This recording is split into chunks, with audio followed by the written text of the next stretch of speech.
比利是3个孩子的父亲，他在一天的夜里被噩梦惊醒，起床后发现大女儿在卧室失去了生命体征。事发时，比利是家中唯一的成年人，并且现场发现了男性遗留的证据，这让警方自然怀疑比利与本案有关。As God is my witness, I did not harm my child in any way. 然而事情的真相远比想象中的复杂，这起案件在经历了多次反转后，最终迎来了一个意料之外的结局。那么究竟发生了什么？接下来让我们走进这起案件。大家好，我是大熊，今天分享的案例发生在美国南卡罗来纳州洛克希尔。该市位于南卡北部，距离北卡夏洛特大约25英里，人口约为75000人，隶属于约克县，是该县人口最多的城市。主人公阿曼达于1989年出生在南卡罗来纳州，他是家里最大的孩子，还有2个妹妹，11岁的杰西卡和7岁的凯拉。阿曼达成长在一个十分贫困的家庭，他的父母比利和玛丽苏都没有稳定的工作。比利在一家餐厅做兼职送餐员，玛丽苏在物业做夜间保洁员，一家5口居住在一个不足900平方英尺的板房里。这座不大的房子没有独立的卫生间，只有一个淋浴间和3个卧室。阿曼达和父母各占2个卧室，而杰西卡和凯拉则睡在同一间卧室。据亲戚描述，他们家到处堆满了各种杂物，活动空间非常有限。每当要从一个房间去到另一个房间，他们必须用脚在地上踩出一条小路才能顺利通过。由于生活环境实在过于恶劣，比利和玛丽苏遭到了相关部门的警告。在做出整改之前，阿曼达和他的2个妹妹被暂时安置在了寄养家庭。那段时间，比利和玛丽苏为了能让孩子们重新回到身边，想尽了一切办法。他们彻底清理了房子，丢掉了多余的杂物。比利还为了增加收入，特意读了成人大学。然而这并没有改善家庭现状，干净的环境仅仅维持了几个月，家里就恢复了原来的样子。尽管阿曼达的家庭状况非常糟糕，但她从来没有抱怨过。朋友们都称赞她是个善良活泼的女孩，她很喜欢小动物，梦想着将来能够成为一名兽医。然而这个梦想永远也无法实现了。一天的夜里，阿曼达在睡梦中遭遇了不幸的事情。2001年11月28日晚上7点左右，比利的妻子玛丽苏去了物业做保洁工作，家里只剩了她的丈夫比利和3个孩子。按照原来的计划，比利要和孩子们去教堂参加祈祷仪式，但由于杰西卡的功课还没有做完，所以他们取消了计划。这天晚上，比利和阿曼达一直在指导杰西卡做功课，直到凌晨1点左右，这家人才各自回到卧室休息。大约凌晨3点左右，比利突然在睡梦中惊醒，他注意到家里的灯亮了，但明明记着睡觉前已经关闭了所有灯。出于安全考虑，比利起身检查了房间，他看到杰西卡和凯拉正在卧室熟睡，但没有见到大女儿阿曼达。因为阿曼达的房门打不开，他无法进入卧室。见到这种情况，比利认为可能是阿曼达半夜起床忘记了关灯，所以他当时也没有在意。在确定家中没有异常情况后，便回到了卧室继续休息。接下来的几个小时，比利做了一个有关于末日重生的梦，这个梦一直持续到早上。I dreamed I got left behind. I dreamed I heard my daughter say bye, Daddy. 比利是一名虔诚的基督徒，对圣经中的内容非常熟悉。他认为这个梦是个噩梦，意味着他们家将发生变故。于是他赶紧穿好衣服，再次来到了孩子们的房间。当时杰西卡和凯拉都已经起床，只有阿曼达还在卧室里，没有任何反应。比利感觉大事不妙，随后一脚踹开房门，闯进了房间，结果发现阿曼达仰面躺在床上，没有了生命迹象。比利很快意识到噩梦已经成真，于是立即向警方报告了这一情况。911, do you need police, fire, medical? My daughter's dead. She just had to go in there. Sir, did she hang herself? No, she didn't hang herself, but How old is she? around her. She's 11 years old. Is she breathing? Oh, no, she's dead. How, She's cold as a cucumber, and Okay, you don't want to try to CPR or anything on her? No, ma'am, she's dead. I mean, her mouth is completely shut. She's ice cold. Okay, when was the last time you saw her alive, sir? About 2 o'clock this morning. About 2 o'clock this morning. Has she been 1 o'clock this morning. Has she been sick or anything? No, ma'am. The thing was just wrapped around her neck. Was it her bed clothing or her sheet? It was her blanket. She just had a blanket laying there, and she rolled over and it wrapped around her neck. It's the green thing on the blanket. She laid on the green blanket with a green blanket, and it had a string wrapped around it. I mean,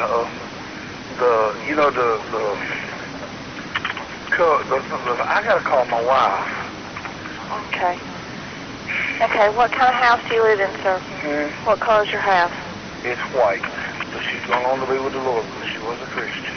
Please, I really Okay. All right, I sir. have my light on. All right, sir. Thank you, ma'am. Thank you. Bye-bye. Bye-bye. 接到报警后，警方迅速赶到现场。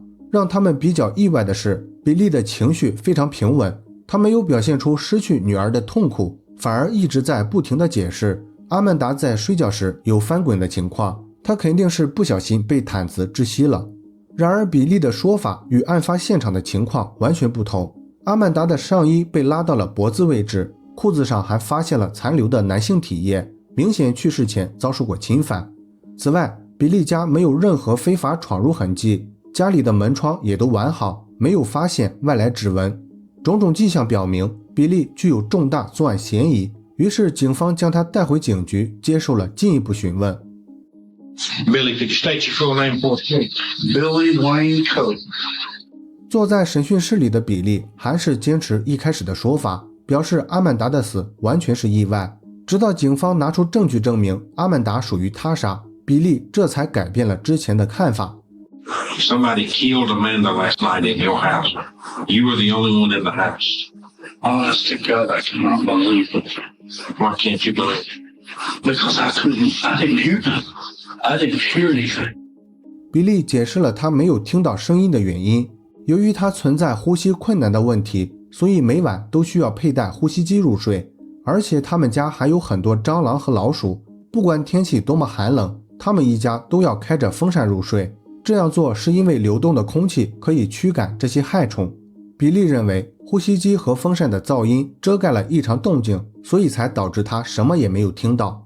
然而警方并不相信这种说法，因为从比利走进审讯室的那一刻起，他们就坚信比利是凶手。Billy, you can stick to this till hell freezes out. I'm telling you the truth, sir. I will not change my story because I'm telling you the truth. As God is my witness, I did not harm my child in any way. 审问进行到这里，比利仍然不愿承认犯罪。警方为了尽快达成目的，利用了比利的信仰刺激他。You'll burn in hell for this life, whether you will for killing your daughter. Is that not true? I am not blind. If all this was going on, how come my other daughter laying there beside me didn't hear anything? There's no forced entry into your house. I'm telling you. There's no signs of anybody coming in any of the I'm telling windows. you the truth, sir. If that semen on her body and he turns out to be yours, what's going to happen? It won't match. I have not ever done anything to my child like that in no way, shape, or form. I loved her with all my heart. 审问进行到第4个小时的时候，比利已经不想再回答任何问题，因为他不论怎么回答，等待他的永远都是质疑声。为了证明自己的清白，比利主动提出了测谎。然而也就是这次测谎让他彻底崩溃了。比利被测谎员告知没有通过测试。He slams his hands against the table, pushes his chair back and says, "We can quit right here." He said, "We know the truth." And I said, "What do we know?" He said, "You failed it." I wasn't sure I did it, but I knew that nothing else logically seemed possible the way they were talking. I trusted. I've always trusted the officials. 警方借着这个机会加大了审问力度。经过数天的连续审问后，比利终于承认了罪行。他向警方提供了4份不同的供词，并且还带着警方回到现场重建了事发经过。然而就在所有人都认为本案已经没有任何悬念的时候，一个证据的出现让这起案件迎来了反转。案发1年后，比利的辩护律师突然接到了当地检察官的电话，阿曼达身上发现的男性体液不属于比利，而是来自一名叫詹姆斯的男子。詹姆斯是一名职业罪犯，案发时就住在距离比利家不远的地方。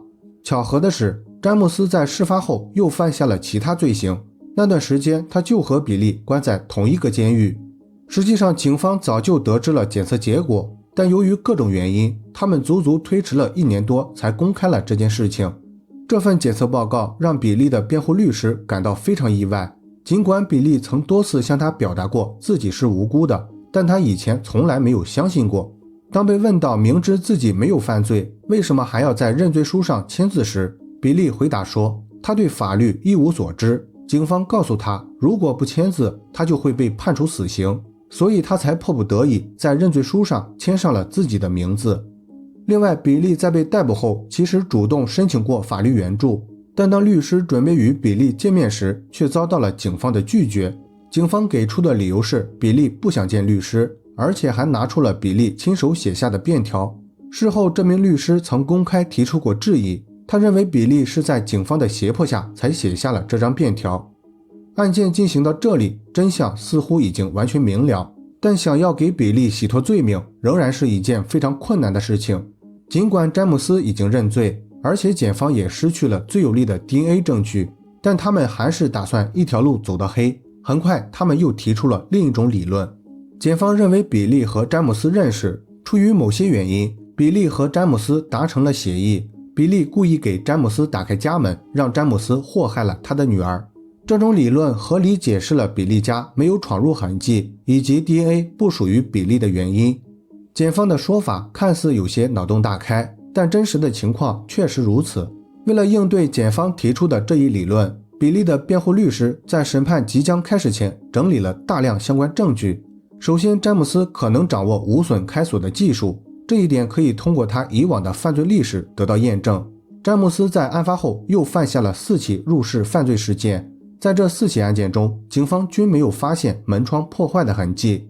其次，詹姆斯的几名狱友作证说，詹姆斯亲口向他们承认过自己杀害了阿曼达，但他并没有提到过比利是同伙。另外，比利的辩护律师还设法拿到了詹姆斯写给检察官的信件。詹姆斯在信上写道：你们为什么要让我对付这个男人？我甚至都不认识他。这封信在比利的辩护律师看来是一个很有力的反驳证据，说明检方正在试图让詹姆斯做伪证，而詹姆斯根本就不认识比利，所以也就不存在两人合谋犯罪的情况。2004年9月，阿曼达遇害3年后，本案在充满争议的情况下进入了审判阶段。检方出示了比利的认罪口供以及录像，讲述了他如何配合詹姆斯共同犯下了这起残忍的案件。Billy Cope, his daughter, for his and James Sanders' and took her life. There's direct evidence as to each of them. Confession, DNA. Obviously, no one broke in. Someone had to be let in. Yeah, my daughter's dead. She told him his number. And it's from Billy Cope. It is almost completely devoid of emotion. 相比之下，辩方这边显得非常被动，他们前期准备的证据几乎全部不能用。法官剥夺了詹姆斯狱友出庭作证的权利，而且唯一的证据，也就是詹姆斯写给检察官的信，也被法官裁定为不可信，不能作为证据。他们能做的只有逐个解释检方提出的疑点，尝试说服陪审团。But I knew from past experience that you had to be real calm when you talk to 911. I used to work for the Red Cross. So I didn't know that somebody had been in my home. The Bible says love thy neighbor and love your enemies and do good to them. And so help me God, I've tried. But I hate him. I hate him so bad I can't stand it.